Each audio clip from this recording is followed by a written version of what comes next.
Stroke या लकवे की बीमारी दुनिया में किसी भी इंसान के लिए काफी डिवास्टेटिंग और डिसेबलिंग डायग्नोसिस है। Suffer a stroke. They stroke. Slurring his word. Loss of speech. दुनिया भर में fourth most common cause of death और most common cause of disability है स्ट्रोक।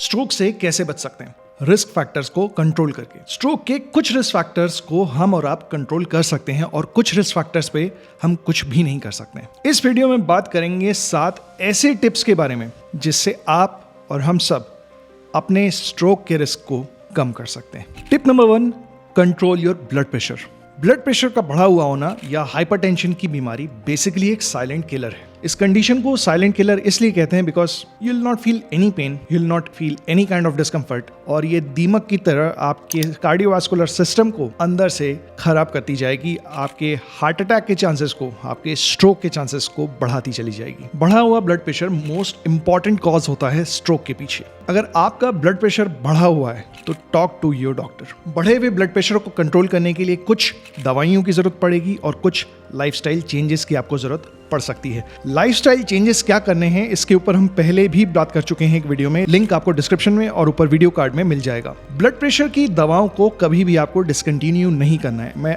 अक्सर ऐसे बहुत सारे पेशेंट से, बहुत सारे लोगों से मिल चुका हूं जिनका ये कहना होता था ब्लड प्रेशर तो ठीक है, अब कोई दिक्कत नहीं होती तो दवा बंद कर दी। ये नहीं करना है। ब्लड प्रेशर का हर समय कंट्रोल्ड रहना जरूरी है, दवाइयों को बंद नहीं करना है। Tip number 2, control your cholesterol. हम में से बहुत सारे लोगों का कोलेस्ट्रॉल बढ़ा हुआ हो सकता है। इसके पीछे बहुत सारे फैक्टर्स हो सकते हैं। कुछ हमारी लाइफस्टाइल इश्यूज हो सकते हैं, कुछ हमारी डाइट हो सकती है, कुछ लैक ऑफ एक्सरसाइज हो सकती है, कुछ जेनेटिक फैक्टर्स हो सकते हैं। इन पर्टिकुलर बढ़ा हुआ बैड कोलेस्ट्रॉल या एलडीएल कोलेस्ट्रॉल और बढ़ा हुआ ट्राइग्लिसराइड स्ट्रोक के लिए रिस्पॉन्सिबल हो सकता है। इन केस किसी भी वजह से आपको कभी भी अपना कोलेस्ट्रॉल बढ़ा हुआ दिखाई दिया हो किसी भी रिपोर्ट में, तो आपको अपने डॉक्टर से बात करनी चाहिए। उन ड्रग्स के बारे में आपको पता होना चाहिए जो आपको स्टार्ट की जानी है, और उन लाइफस्टाइल चेंजेस के बारे में आपको पता होना चाहिए जो आपको अडॉप्ट करने हैं उस कोलेस्ट्रॉल को कंट्रोल करने के लिए।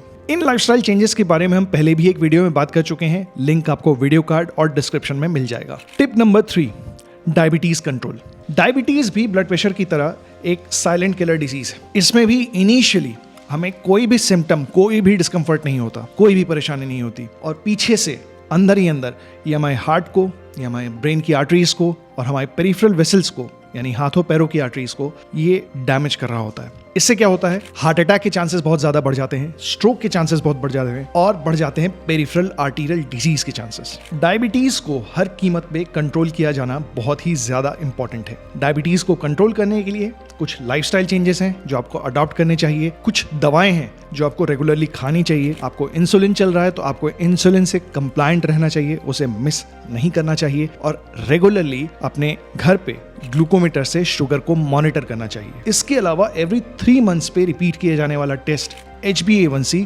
आपको समय समय पे करा के देखना चाहिए और इसकी वैल्यूज को अराउंड 7% के मेंटेन करना चाहिए। टिप नंबर 4, स्मोकिंग बंद करो। स्मोकिंग से ज्यादा बुरा आप अपने साथ कुछ नहीं कर सकते। Well, if you did not know it, it is news for you. Smoking is bad for health.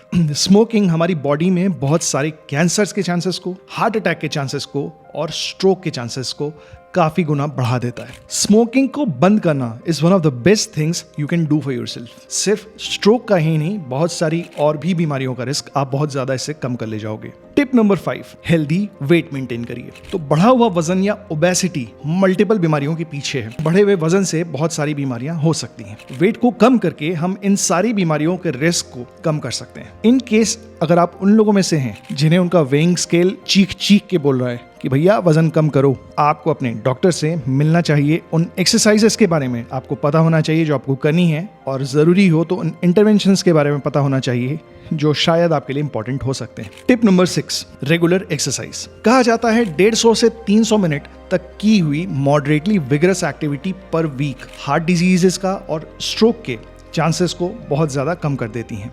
Moderately vigorous activity में ब्रिस्क वॉकिंग जैसी एक्सरसाइजेस आती हैं, या फिर आप कर सकते हैं 75 to 150 मिनट्स तक के लिए विगरस फिजिकल एक्टिविटी जैसे कि जॉगिंग। इस तरह की एक्सरसाइजेस हार्ट डिजीज के चांसेस को काफी कम करती हैं और स्ट्रोक के रिस्क को काफी कम करती हैं। टिप नंबर 7, एट्रियल फिब्रिलेशन के बारे में समझिए। एट्रियल फिब्रिलेशन क्या होता है? एट्रियल फिब्रिलेशन एक ऐसी कंडीशन है जिसमें आपके हार्ट के ऊपर के चेंबर्स यानी कि एट्रिया फिब्रिलेट करते हैं, यानी कि उनमें एबनॉर्मल बीटिंग होती है। इस एबनॉर्मल बीटिंग की वजह से उन एट्रिया में स्टैग्नेशन ऑफ ब्लड हो जाता है, जिसकी वजह से क्लॉट का फॉर्मेशन वहां पे हो सकता है। ये क्लॉट कभी कभी ब्रेन तक जा सकते हैं और इससे स्ट्रोक हो सकता है। Atrial fibrillation one of the most important cause है स्ट्रोक के पीछे। इसमें पेशेंट्स को क्या पता चलता है या वो कौन से सिम्टम्स हैं जिनके बारे में आपको पता होना चाहिए कि कहीं ये एट्रियल फिब्रिलेशन का वार्निंग साइन तो नहीं है। इसमें यूजुअली हार्ट रेट बढ़ने पे पैल्पिटेशंस यानी धड़कन तेज जाने की दिक्कत महसूस हो सकती है। आजकल स्मार्ट वॉचेस का जमाना है। कई लोग जो एप्पल वॉच वेयर करते हैं या इनफैक्ट कुछ लोग जो फिटबिट यूज करते हैं, उसमें एट्रियल फिब्रिलेशन या एफिब के लिए अलर्ट्स भी ये वॉचेस देती हैं। तो इन केस आपने कभी इस तरह के पैल्पिटेशंस नोट किए हों या आपकी एप्पल वॉच ने आपको इस तरह के अलर्ट्स दिए हों कि आपको एट्रियल फिब्रिलेशन के एपिसोड्स हो रहे हैं, इमीडिएटली सी ए कार्डियोलॉजिस्ट। इसमें हम लोग क्या कर सकते हैं, इसमें हम लोग इनिशिएट कर सकते हैं कुछ ब्लड थिनर्स, जिससे आपके स्ट्रोक के चांसेस को कम किया जा सकता है। 8th टिप या इस वीडियो की बोनस टिप। तो इन सभी चीजों का ख्याल रखने के बावजूद हम में से, आप में, मेरे में से किसी को भी स्ट्रोक हो सकता है। तो अब अगर बचाव नहीं कर पाए तो इसको अर्ली आइडेंटिफाई करना बहुत इंपॉर्टेंट है। वो इसलिए बिकॉज स्ट्रोक में एक ही बेसिक सी चीज है, टाइम इज ब्रेन। जितना ज्यादा